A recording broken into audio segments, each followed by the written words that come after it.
Bismillahirrahmanirrahim. Assalamualaikum warahmatullahi wabarakatuh.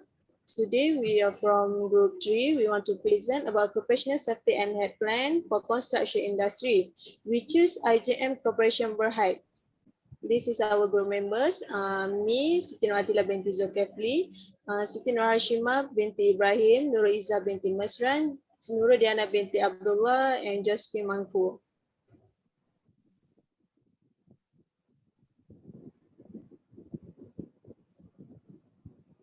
Okay, for quick overview, we have 7 sessions.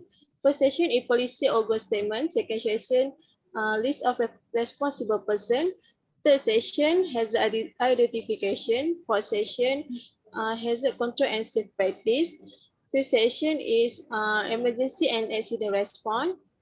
Next session is employee training and communication. And lastly, record keeping, sorry. Okay, first session is about policy statement on occupational safety and health, IJM Corporation Berhad.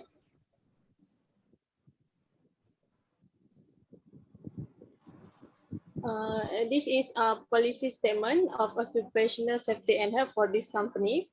So we can see that this policy were very detailed because they have safety and health as a fundamental and integral part of their culture.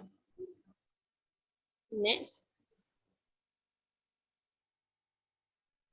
And then they also have a detail about duty of every employee in the company.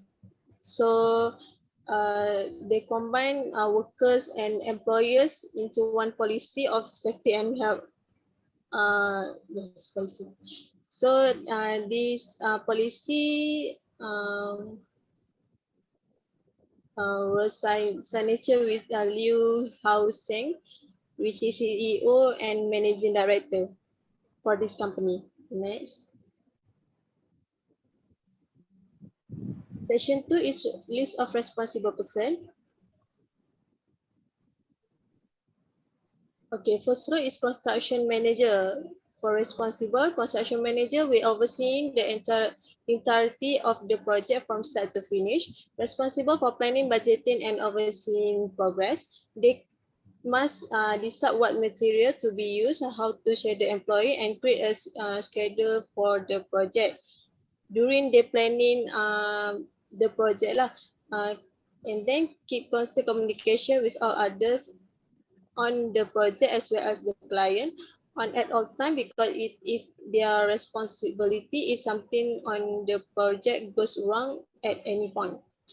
Okay, the next row is estimator. Estimator responsibility to estimating the cost, material, and labor needed to complete a project. Must be fully versed on the project and be able to quantify the project using specific metrics and use sophisticated estimating software to add them, but must also communicate with the rest of the team and outside company in order to gain knowledge and on the cost of different tasks. Okay, and then architect. Architect responsible to envisioning the client need and developing a creative solution. Develop the creative plan, communicate the plans to others, and oversee their execution. Lastly, involved in a project from start. Belum. Yeah, involved in a project from start to finish to ensure that the client vision is being implemented properly. Next role is supervisor. Supervisor responsible to act as an intermediary between the field workers and the management office to ensure effective communication, and then responsible for any problems or conflicts that may arise between the field and the office.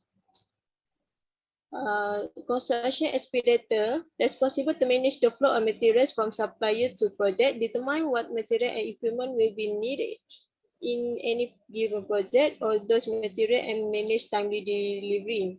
Engineer responsible to use computer software technology to create plans for their project, and travel to job sites to oversee their implementation, and then meet regularly with other on the team to ensure that their plans can be executed. Electrician, uh, responsible to making electrical connection in a building, install the wiring for all electrical structure in a building, and ensure their functionality. Electrician also must be master at troubleshooting and fixing problem that may arise, which require a high level of problem solving skill and critical thinking.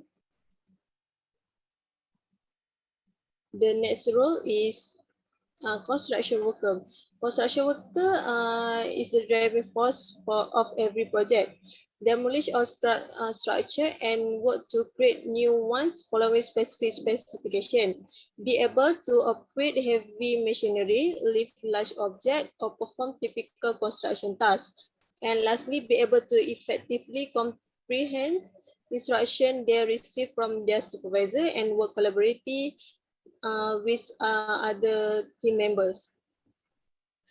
Construction foreman responsible oversee the project on site and track workers' time card and completion of task and schedule. Construction foreman is the head of the workers in the field and in charge of personnel including time card, payroll, and often hiring or promotion. Lastly is site safety supervisor. Site safety supervisor act as a designated safety manager and will inspect the job site weekly, conducting safety inspection and providing education and training opportunities to all employees, conducting safety audit, discussing and providing weekly toolbox topic, developing an emergency action plan and procedure, reviewing all safety program and safety data sheet (SDS), planning meeting and overseeing implementation, issuing violation notice, and managing the program. I will pass to the next presenter. Thank you. Sorry. The next part is chart organization of safety and health committee. So the chairman is Liu Hussein, secretary Nur Izzah binti Masran, employer representative is Jasmine Mako and Nurodiana, for worker representative is Siti Nur Atila and Siti Nur Hashimah. That's all for me. Thank you. I will pass to the next presenter. Okay, thank you, Tutila. So for now, I'm Nurjana. We'll explain about section 3, which is hazard activation. So for hazard, risk assessment and control. Okay, next.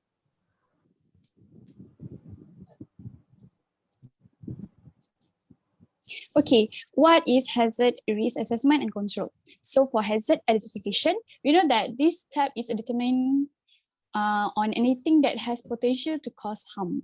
And risk assessment is a term that usually used to describe the entire process of identifying hazard and risk factor that have the potential to cause harm, analyze and evaluate the risk associated with the hazard, and determine appropriate ways to eliminate the hazard, control risk when the hazard cannot be eliminated.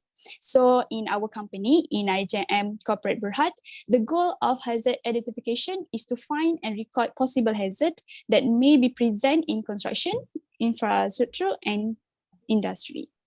So next. So in IJM, hazard identification can be done by during design and implementation, before tasks are done, and while tasks are being done, and during inspection and after the incident. So the risk assessment we use will identification process regularly to improve safety in our work environment. So for the next. So we go to the important of the hazard identification process. So in IJM, mostly we know that it is important for hazard identification for crucial element of keeping people safe at work. So we need to know how safe is people, worker in around of their building and all aspect. And second is to can utilize this evaluation to have eliminate specification hazard. And for the third, we develop hazard training program or communication strategy. So we have aim which course training that we need to provide in this company.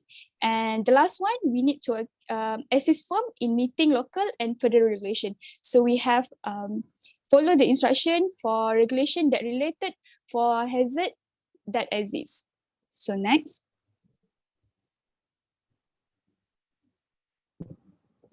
Okay, so in hazard identification of IJM Corporation Berhad, we know that identification of hazard and reassessment control and safety has been approached by using job safety analysis, which is we known as JSA, JHA, or we call it as JTA.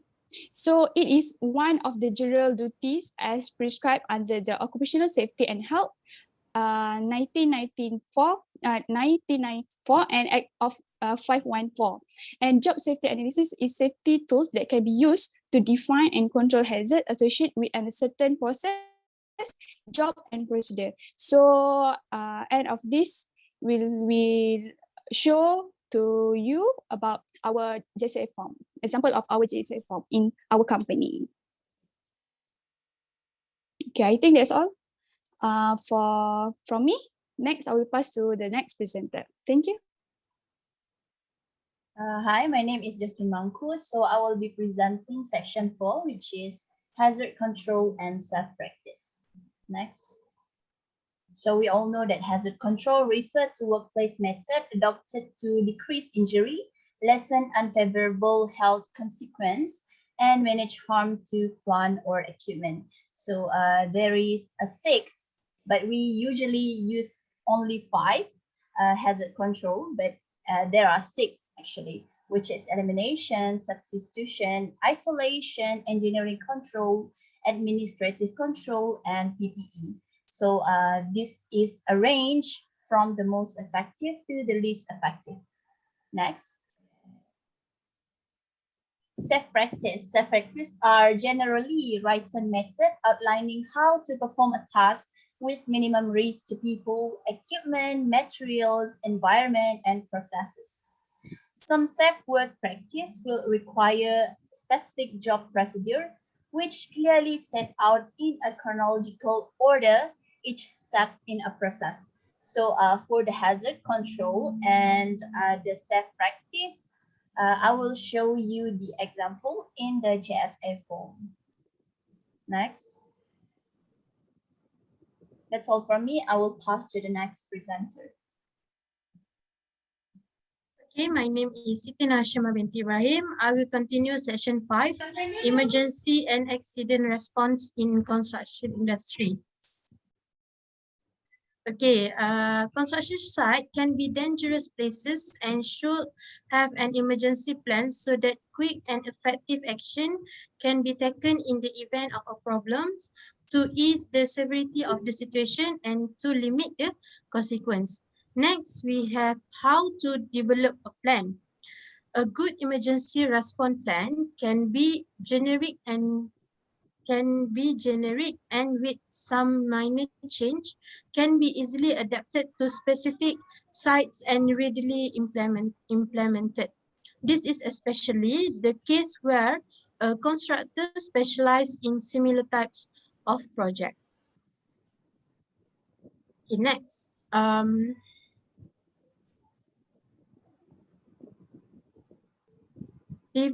Development should include the following considerations.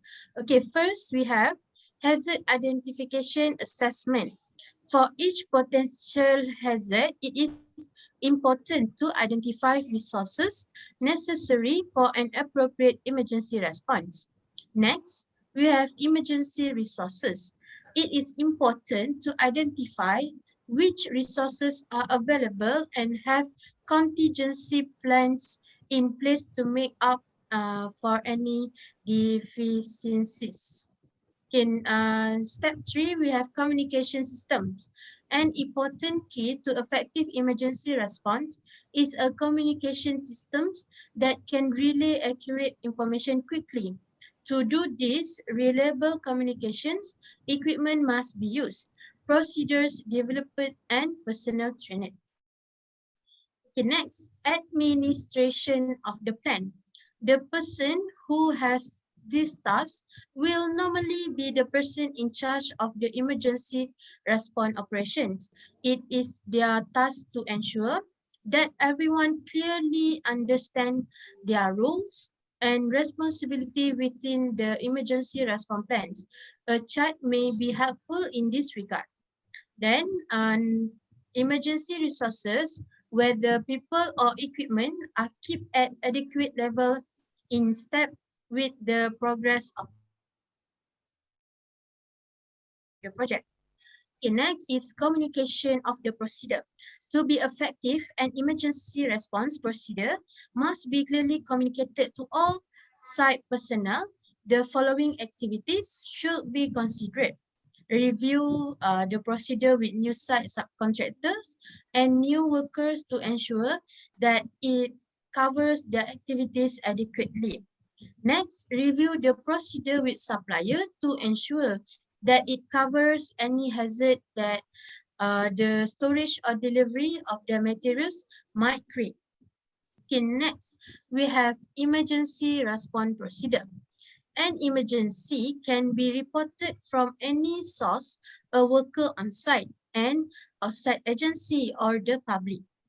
The steps applied to the most any emergency should be followed in sequence. First, stay calm, assess the situation, take command, provide protection, aid and manage, maintain contacts, guide emergency service. And lastly, we have debriefing and post-traumatic stress procedure. Many emergency tasks may be handled by people who are not accustomed to dealing with emergencies. People may have seen their work partner and friends badly injured and suffering great pain. That's all from me.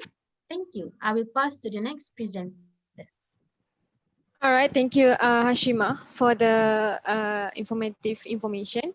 Okay, for the next part, hi, I am Nur Izzah Pitimisran. Before that, can you hear my voice? Is it clear? Yes. Yes. All right, thank you. Okay, for the section 6, I'll be explaining the employee training or safety training and communication for our company, which is IJM Corporation Berhad. Okay, next slide, please. So as you can see on the slide, there's a question: what is safety training? So before we go further about the safety training and also the record keeping and also the communication, I would like to share with you safety training in the workplace or any organization is a process that aim to provide management and also the employees with knowledge and skills to perform their work or their scheduled work in a productive way that is safe for their safety and health. That is the main priority for any organization, which is safety and health of the company and also the employees. So meanwhile, in the construction industry, an effective workplace safety and health plan includes instruction and guideline to identify hazard, report, and deal with incident. And also, employees' health and safety programs should be a major priority for management because committees such as Safety and Health Committee, just like our committee, could save life and increase productivity. And also the last one is to reduce costs.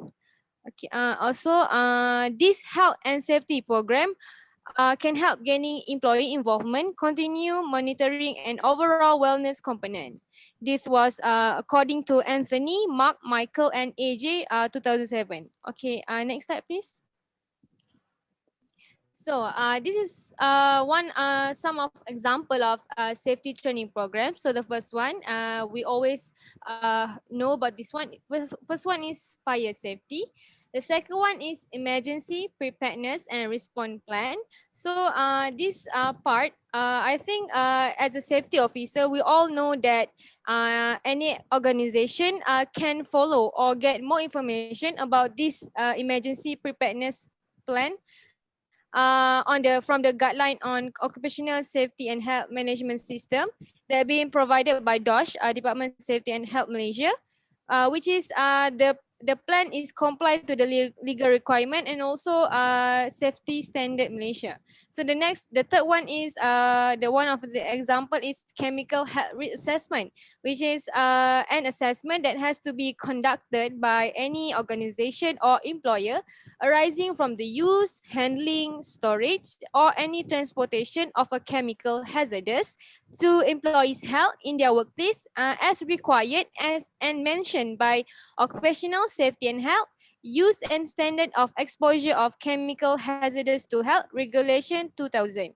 So the last one is Effective Safety Health Committee. So next slide, please. So the last section, which is section 7, which is record keeping. So I would like to share with you guys some introduction, an introduction about safety record keeping program, which is this record keeping will help any organization or any employees to set goals. We can measure progress, pinpoint which areas that need attention, and also identify areas that were successful in preventing work-related injuries or illness, or also near misses. And also record keeping are enabled the assessment of any possible relation between later health impairment and also exposure. So the next slide, I will explain to you the importance of record keeping for any organizations or company. So the first one, as you can see on the slide, it's keeping track of work-related injuries and illnesses that can help you prevent them in the future. This is important for any employer or organization. Okay, so the second one is it's occupational safety and health compliance officer, just like our committee, can rely on the data, which also we also can identify and focus on injuries that illnesses in a particular area in our workplace or any construction area for IJM Cooperation Berhad. So the third one is we can have a better plan and administer company safety and health program with accurate records. So every record that have been collected or keep in record keeping also can bring a betterment for our records, which is more accurate records. So the last one, the importance of good record keeping is having up-to-date record, which is we can always update the record, which also provide an overview of the training, safety training, qualifications and certification, maybe like from CIDB or CRIM, helped by a company employees allow you to understand the level of competency across your business, which is our company, IJM Cooperation Berhad. So after this, one of our member will explain the JSA table, and also I will, before we end the presentation, I will share with you guys one of the example of competency program for safety training. So that's all from me. Thank you. Okay, here is our GAC form. So Shima, can you please zoom in to take a look more close? Just a little bit close. Okay, so as you can see here, this is our GAC form that have been conducted in our company in IJM Cooperation Berhad. So simply, I can explain that we have a sequence of job step, potential hazard, and recommendation action and procedure. So the example of one of JSA activities that have been conducted is welding work. So in welding work, we have act to what potential hazard that have been exist and what recommended we should apply for this activity and other activities that involved in this hazard that have exist in this JSA. Okay, so I will show you guys the example of recommended action or procedure. As I told you earlier, we have hazard control and also safe practice. So in JSA, we usually use safe practice, which for hazard control, we usually use it in hierarchy table. So for JSA table, we use this safe practice. We can see here there are a lot of safe practice like check condition of the machine, ensure welding machine is properly grounded, hot work permit is required, all personnel to be fully trained, and so on. Okay, before we end our presentation, I would like to show you guys the example of competency program, which is this one is from National Center and Health, National Safety and Health Center, which is by DOSH, Department of Occupational Safety and Health Malaysia. So this is one of the example one of the example training that being provided by DOSH from last year, which is the course name is Safety and Health Officer SHO. The fee is 3,800, and this course are related. The competency that are related for this course is the first one is of course OSHA 1994 and its regulation, and the second one is FMA 1967 and also their regulation. And the third one is part of Petroleum Act 1984 safety measure and its regulation. So the duration of this course is 1 month. Some training or program could be more than 1 month actually. It also can happen in a few days. And the location is in Kuala Lumpur. And the objective of this course is to enforce the following legislation for any safety officer, which is the first one is for OSHA 1994 and also FMA Act 1967, and also the last one is for part of Petroleum Act 1984. All right. Okay, this is another example for construction industry. This is one of the course that been provided by CIDB. We all know CIDB. What is CIDB? Which is Construction Industry Development Board. Okay, this one is also a course name, which is Safety and Health Officer, and the fee also the same, 3,800, but the organization is different. These competency are related to 4 module and two site visit, and the date is also the in Kuala Lumpur. So the main objective for this course is ensuring the due observance of provision of the Act at the place of work or any other regulation made therein, including the promotion of a safe workplace conduct. So this program for the education and training of employees in the recognition, avoidance, and prevention of unsafe condition in any employment covered by the OSHA 1994 and also FMA 1967 and other relevant regulation in Malaysia that shall be established and implemented. So this is there are a few course name that I can recommend with you or for our company. So that's all from our group. Thank you everyone for gathered today, and thank you for your presentation today. Okay, thank you. Assalamualaikum. Thank you.